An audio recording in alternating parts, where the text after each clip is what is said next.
안녕하십니까. 미국의 정신을 축약하여 프론티어 개척 정신이라고 합니다. 일본인은 다마토 정신, 대화원을 말하고 유대인들은 선민사상을, 중국인들은 중화사상을 말합니다. 한국인의 정신은 한마디로 무엇이라고 해야 하는지 어떤 이는 선비사상, 어떤 이는 풍류, 어떤 이는 도학, 그리고 어떤 분들은 홍익인간을 말합니다. 시청자 여러분께서는 자녀들에게 한국인의 정신은 무엇이라고 말씀하시는지요? 한국인의 정체성에 대한 규정은 법적으로, 문화적으로, 생물학적으로 여러 각도에 접근할 수 있습니다. 그러나 고대로부터 한국인을 말할 때 언급되는 사상이 있다면 그것이야말로 정체성의 핵심으로 다루어져야 할 것입니다. 배달국 이래 단군조선 그리고 임시정부 해방 후 대한민국으로 이어진 민족의식은 홍익사상이었으며 한민족 중심사상으로 이어져 왔습니다. 대한민국 임시정부 건국강령 제1장의 건국정신으로 명시되어 있고 헌법 전문에는 대한민국 3.1운동으로 건립된 대한민국 임시정부의 법 등을 이어나감을 명시하며 홍익인간 정신이 살아있는 것을 암시하고 있습니다.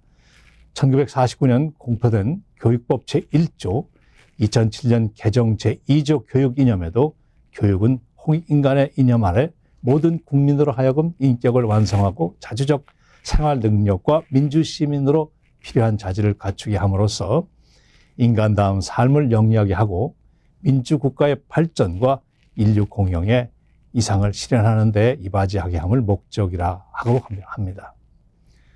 최근 민주당 위원 12명이 교육 이념의 홍익인간이 매우 추상적인 개념이기에 이를 민주시민으로 바꿔야 한다는 발의를 했다가 자야로부터 불같은 질타를 받으며 철회했는데 이 사건을 통하여 홍익인간이 추상적이라고 언급되는 배경에 대한 그런 내용을 검토해 보는 계기가 되었습니다. 해방 후 대한민국의 역사 교과서에는 조선총독부 조선편수회가 만들어낸 조선사의 역사 방법을 그대로 이어받아 교육을 이어왔다는 것이 큰 문제로 지적되고 있습니다.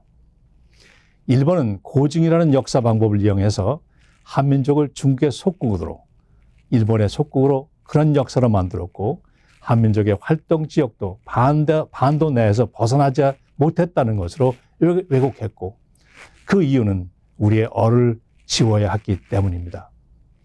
고조선을 기자와 위만 그리고 한사군에 의하여 통치된 역사로 바꾸어버리고 단군을 신화로 왜곡했습니다.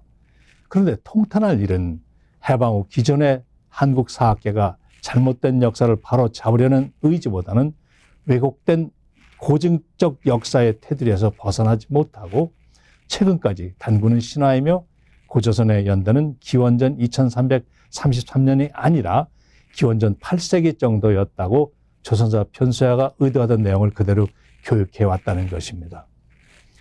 해방 후 70여 년이 지나는 동안 대한민국의 역사학계가 이 모양이다 보니 우리의 국시 홍익인간은 뿌리를 잃고 급기야는 추상적인 개념이 되고 말았습니다. 다행히 황하 문명보다 1000년이나 앞선 홍산 문화가 발굴되고 그 문화의 주역이 한민족이며 그것에서 배달국의 유적과 기원전 2000년 전의 고조선 유적들이 발견되며 고조선의 실체가 드러났습니다. 고서들을 검증하며 고조선은 47대 단군에 의해 통치되었고 그 강역은 요하의 동서로부터 한반도 남부에까지 아우르고 있다는 것을 민족사학자들은 증명하고 있습니다.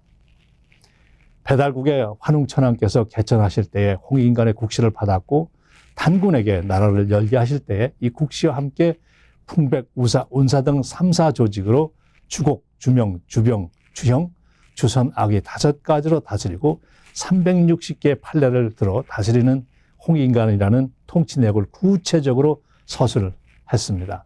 현재 그 판례들은 전해지 있지 못하지만 현대적 개념으로 산부인은 상권의 분립을 통한 민주국가의 형태로 말할 수 있고 천지인의 큰 개념으로 인내천을 실천하는 교육의 가치, 사회의 규범과 법령을 구체화할 수 있다는 것입니다.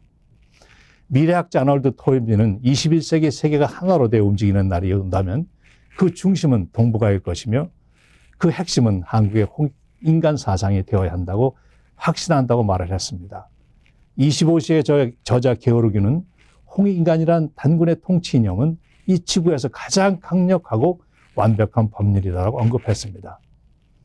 노벨 평화상 수상자인 산체스 아이레스 전 코스타리카 대통령 역시 지난 2004년 제주에서 열린 세계 한민족 개천 축제에 참가해서 홍익인간 정신은 한국만의 것이 아니라 인류가 모두 공유해야 할 인류사적인 자산이라고 밝혔습니다. 미국에서 한인들 중에 홍익인간의 삶을 사시는 분도 많습니다. 나로 인하여 내 이웃과 미국이 도움을 받아야 한다는 생각을 실천하며 우리가 이 땅에 살며 우리의 후손들에게 이 정신을 전해야 할 사명이 한인 이민 1세들에게 있다고 생각합니다. 안녕히 계십시오.